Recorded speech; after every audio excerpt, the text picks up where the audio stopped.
Smashing, thank you. Welcome to the planning 6-month update from Anthony Collins.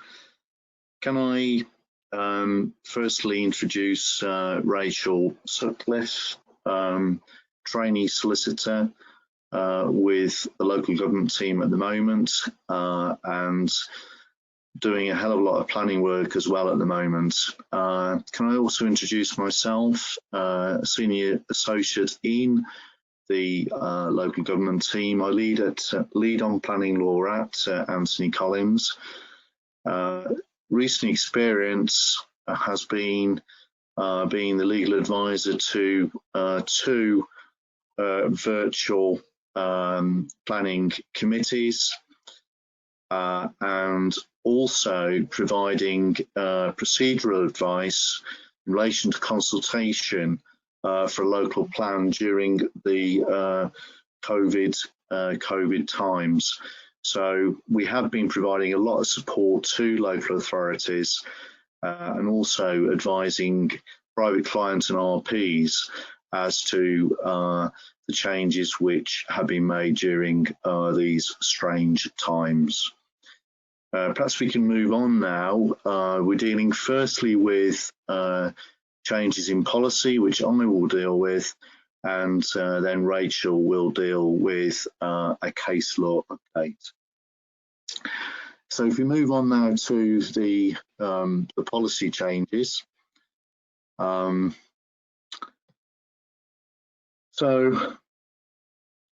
basically, policy update.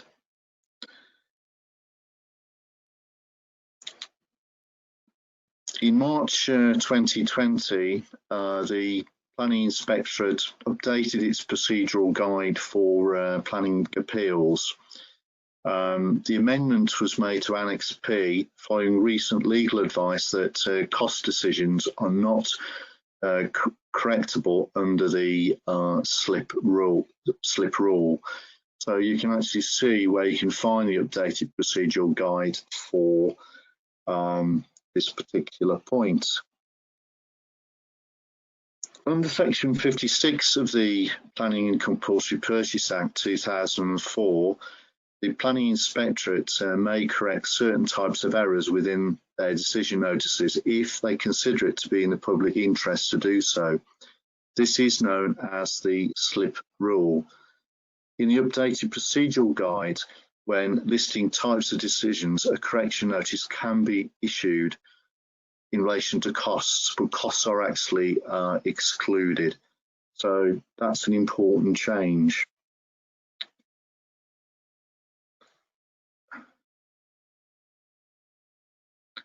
This follows similarly, there have been small amendments in January and February also.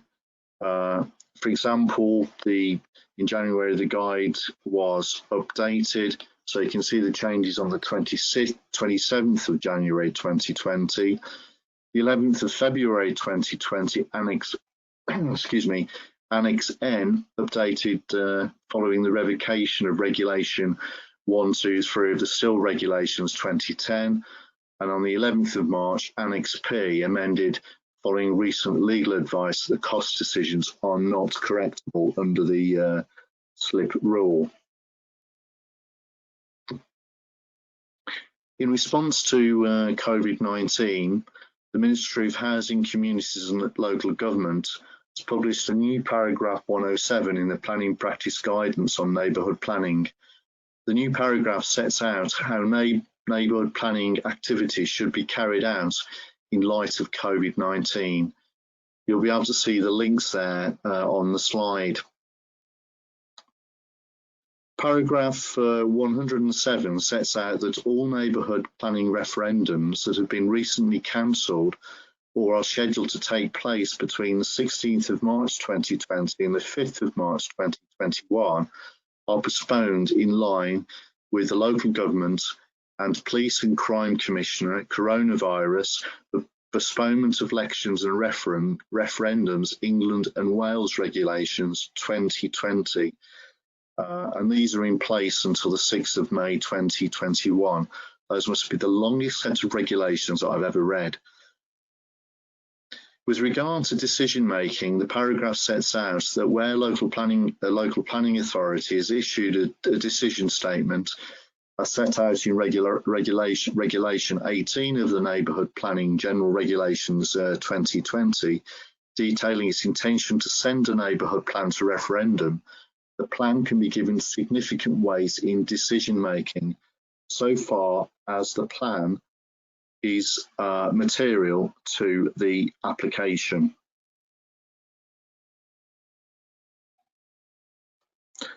With regard to examinations, paragraph 107 sets out the general rule remains that examinations should be conducted by written representations, and that's certainly the experience I have at the moment with one particular project. If an examiner considers that oral representations are necessary, these should not take place in person. Wherever possible, oral representations may still take place using video conferencing or other suitable technologies. And certainly I think we've learned over the last few months that these new technologies do work. With regards to public consultation, paragraph 107 sets out to demonstrate that all groups in the community have been sufficiently engaged, such as with those without internet access. More targeted methods may be needed by telephone or in writing. Local planning authorities may be able to advise neighbourhood planning groups on suitable methods and how to reach certain groups in the community. In response to the spread of COVID-19, the Planning Inspectorate has published guidance on site visits, hearings, inquiries and events. And the guidance was updated on the 25th of June 2020, and our update reflects the current guidelines. The guidance sets out that physical hearings and inquiries are postponed. However, they are seeking to run inquiries and hearings in a virtual manner where possible. Temple Quay House in Bristol is presently closed. That's where PINs are established. They have special permission to allow a very small number of people into the office to deal with casework that cannot be dealt with remotely. For new appeals, use the appeals casework portal. To make comments on appeals, use the appeals casework portal. They also advise emailing or calling the case officer directly. There's been detailed guidance issued on planning appeals, rights of way, Commons Act 2006, site visits, hearings and inquiries, updated on the 28th of May 2020. NCIP events, coronavirus updated the 28th of May 2020. Local planning examination, coronavirus updated the 28th of May 2020. The Ministry of Housing, Communities and Local Government published a policy paper, Planning for the Future, which sets out the government's plan for housing and planning following the announcements in the 2020 budget. Again, you can see the link to the policy paper. In the budget given on the 11th of March, the Chancellor outlined new funding for an extension of the affordable housing programme with a new multi-year settlement of £12 billion, over £1 billion of allocations from the Housing Infrastructure Fund to build nearly 70,000 new homes in high demand areas across the country, and nearly £650 million of funding to help rough sleepers into permanent accommodation.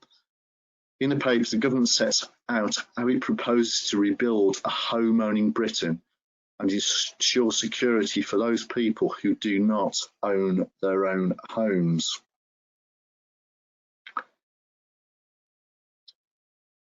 The government believes this can be achieved by introducing planning and housing reforms that will support communities to deliver more homes for local government, help first-time buyers onto the housing ladder, create beautiful, sustainable places, ensure affordable, safe and secure secure housing for all.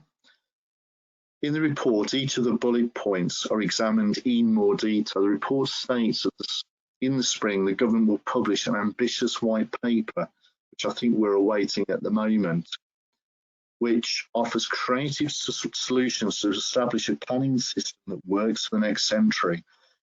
The white paper still hasn't been released, but this has no doubt been delayed by the coronavirus. But in the Times today, he said it was imminent.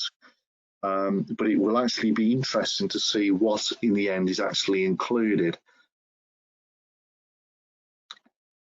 On the 20th of January 2020, Building Better, Building Beautiful Commission published its final report, setting out recommendations to the government on how to promote and increase the use of high quality design for new built homes and neighbourhoods. Alongside specific policy measures, the report states that the planning system should have the following aims as a whole. Ask for beauty. An essential condition for planning permission should be beauty. Beauty is quite subjective. That will be interesting to see. Refuse ugliness. Primary purpose of the planning system should be to prevent ugliness. But it should be said that sometimes beauty is in the eye of the beholder. Promote stewardship. New developments should enhance the environment in which they occur, and existing settlements should be renewed, regenerated, and cared for. We can now move on to the case law update. So perhaps Rachel can take that forward now. Thank you. Hello. Oh, thank you, Stuart. Hi, everyone. Stuart introduced me earlier. My name's Rachel, and I've been working with Stuart in the local government team, spending a lot of my time doing planning work. I'm just going to take you through some of the case law updates.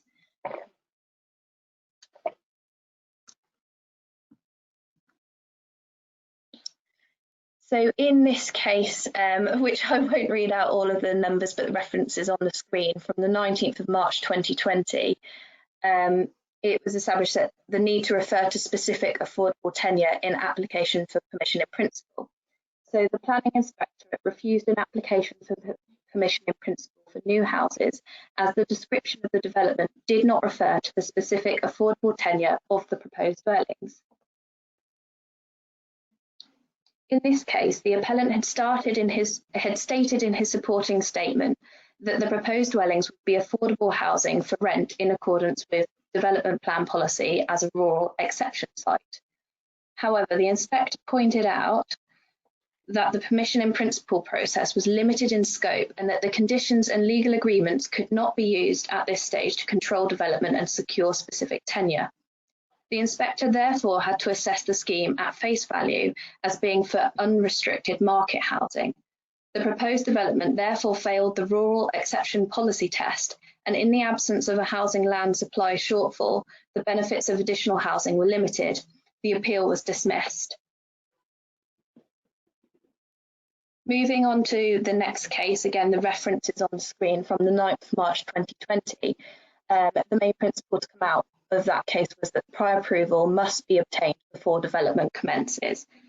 So this case related to a proposed change of use under Class O, Part 3 of Schedule 2 of the Town and Country Planning General Permitted Development England Order 2015, which grants deemed planning permission for a change of use from Class B1A offices to Class C3, which is a dwelling house, subject to limitations and conditions. One of the conditions is that before beginning the development, the developer must apply to the local planning authority for a determination as to whether the prior approval of the authority will be required. In this case, the development had commenced and therefore could not be considered through the prior approval process.